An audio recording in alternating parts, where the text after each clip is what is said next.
Olá, eu sou Lilian Félix, psicóloga do Com Você Psicologia. E no vídeo de hoje eu resolvi pedir que a minha filha Isabela gravasse um depoimento em torno da vivência dela com a depressão. Então, nesse vídeo de hoje eu quero compartilhar com vocês um pouquinho da experiência dela, de como foi esse ano que ela passou por esse transtorno, que ela teve essa vivência muito difícil. Eu gostaria que vocês acompanhassem até o fim do vídeo para que vocês entendessem como tudo aconteceu, o que fez com que ela desencadeasse a depressão, como que ela sentiu, como que ela vivenciou esse momento, como nós tratamos isso e como se deu o desfecho de toda essa situação. Fique comigo, acompanhe o vídeo até o final e compreenda então como acontece a depressão na adolescência. Oi pessoal, eu sou a Isabela, filha da Lilian, aqui do Com Você Psicologia, e hoje eu estou aqui para dar um depoimento que faz parte do projeto da minha mãe, da Keline, para o Setembro Amarelo. Em 2016, eu comecei a me sentir um pouco melancólica e eu chorava sem nenhum motivo. Eu só chegava em casa e chorava, ou estava na escola e chorava. Eu estava no segundo ano do ensino médio nessa época e isso começou a me incomodar muito.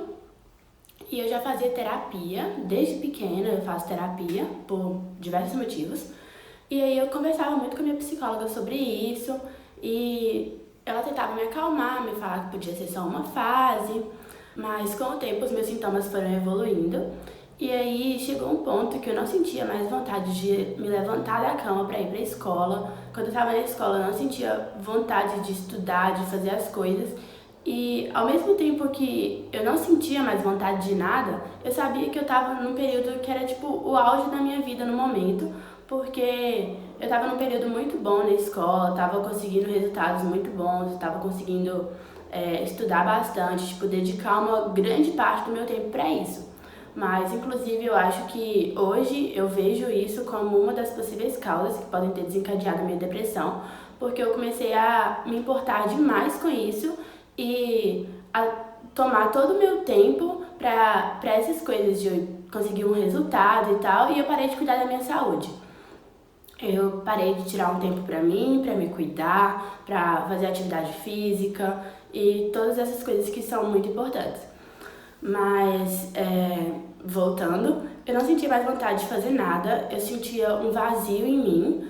Quando chegou nessa época, eu já não chorava mais por qualquer coisa, eu simplesmente parei de sentir. Eu não chorava, mas eu também, quando eu estava com os meus amigos, quando eu estava com a minha família, fazendo coisas que eu gostava, eu não sentia mais prazer, eu não me sentia realizada mais fazendo praticamente nada. E nessa época foi quando eu conversei com a minha mãe, eu cheguei a pedir que ela não me matriculasse na escola para o próximo ano, de tão desmotivada e desamparada que eu estava me sentindo. E aí ela me falou que a gente precisava trabalhar isso, e foi quando a gente marcou uma consulta com um psiquiatra. E eu também conversava com a minha psicóloga, e a psicóloga conversou com a minha mãe, e foi todo um processo decidido em conjunto da minha família com a psicóloga, e aí a gente decidiu, então, marcar a consulta com o psiquiatra. Então eu fui no psiquiatra, contei pra ele a minha história, tudo direitinho, e aí ele me diagnosticou com depressão. Ele me passou um antidepressivo que eu comecei a tomar e a melhora foi tipo instantânea. Eu comecei a tomar e com um pouco mais de uma semana eu já estava me sentindo bem melhor, mas não foi só o remédio que me ajudou tanto. Eu também tive que começar a cuidar mais da minha saúde, prestar muito mais atenção na minha alimentação, porque a depressão não é só uma condição do nosso cérebro, não é só a falta dos neurotransmissores para te permitir sentir as coisas da maneira adequada e lidar com as coisas do mundo da maneira adequada.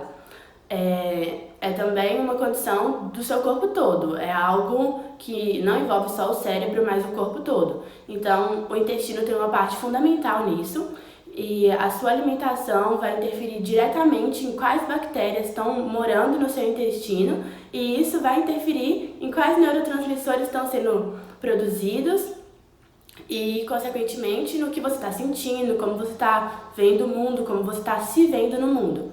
Então, eu tive que começar a cuidar mais da minha alimentação, porque nessa época eu não me alimentava tão bem mais.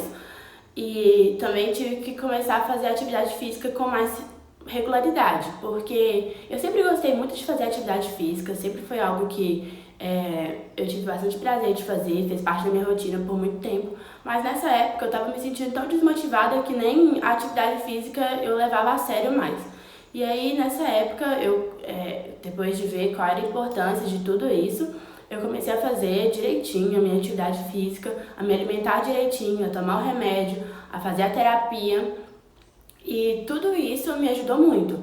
A minha família e os meus amigos tiveram um papel fundamental, porque eles me mostraram que eles estariam do meu lado para me apoiar. Eles sabiam que isso era uma fase difícil que eu estava passando, que eu precisava do apoio deles. Mas, infelizmente, não é todo mundo que pode contar com toda essa rede de apoio. Então, por isso eu acho tão importante desenvolver essas outras coisas, como a alimentação saudável, a atividade física, a terapia, porque tudo isso é como se cada uma dessas coisas fosse um pilar para te ajudar a sair dessa condição. E tem uma coisa também que, como eu disse, nessa fase eu estava na fase da minha crise de depressão, eu tava me sentindo no auge, tava sentindo que eu tava fazendo o meu máximo em tudo, dando o meu melhor em tudo, só que na realidade não era em tudo, era basicamente nos estudos só. E algo que é importante ressaltar é que, assim, a depressão não escolhe pessoa, não escolhe classe social, não escolhe idade e não escolhe fase da vida. Não quer dizer que você está se sentindo numa fase boa, realizado profissionalmente ou, não sei, realizado em algum outro sentido da sua vida que você acha essencial, que a depressão não vai vir porque você está num momento bom. Isso não tem nenhuma relação, pelo contrário, se você parar de cuidar da sua saúde ou se acontecer algum evento que desencadeie isso, a depressão pode sim aparecer e é uma condição do seu corpo, da sua mente. Em nenhum momento a gente pode tratar isso como uma fraqueza ou como frescura ou essas coisas que a gente escuta falar direto.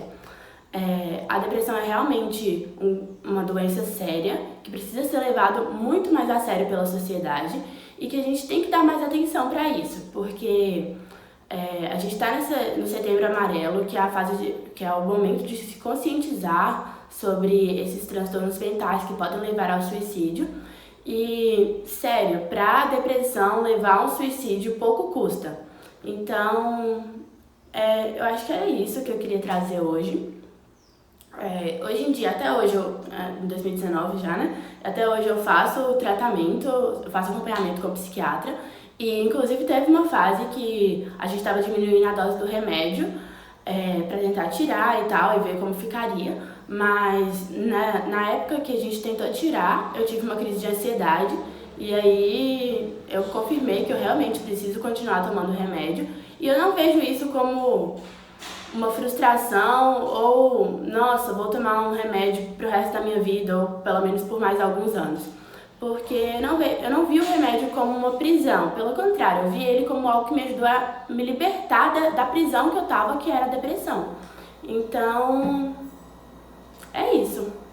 Eu queria trazer um pouquinho do meu depoimento pra vocês verem que realmente depressão não escolhe pessoa, não escolhe família, não escolhe nada. Qualquer pessoa está sujeita a isso e a gente tem sempre que tomar muito cuidado com a nossa saúde, não só física, como psicológica também.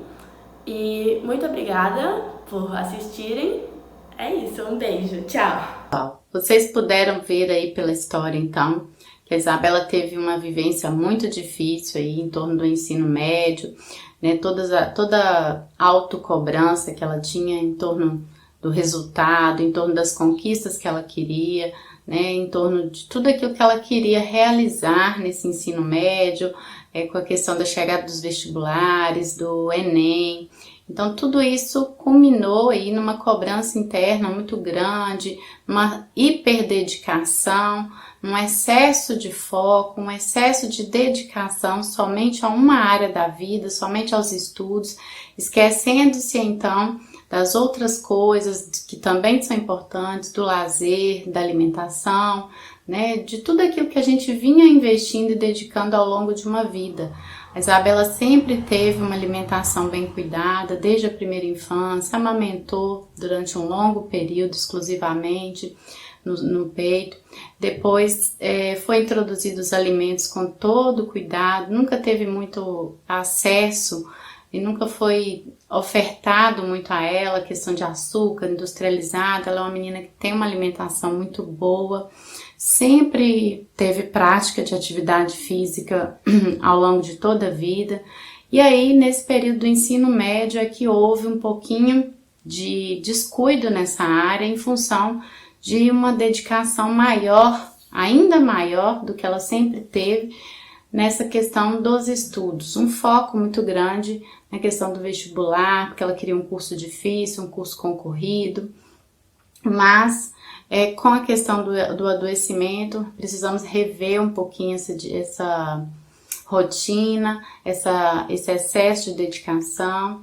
Ela sempre fez terapia preventivamente, porque eu sempre entendi que era bom, que poderia somar para a vida dela, e a gente sempre investiu nisso com ela. E foi algo primordial, algo muito bom, porque a gente pôde identificar o surgimento dessa depressão bem no comecinho, sem deixar que isso se agravasse muito, que tivesse muitas consequências grandes na vida dela. Sempre me dediquei, tentei ser uma mãe próxima, aberta ao diálogo, e acho que isso facilitou muito para que ela se abrisse e falasse do que estava acontecendo, dessa dificuldade.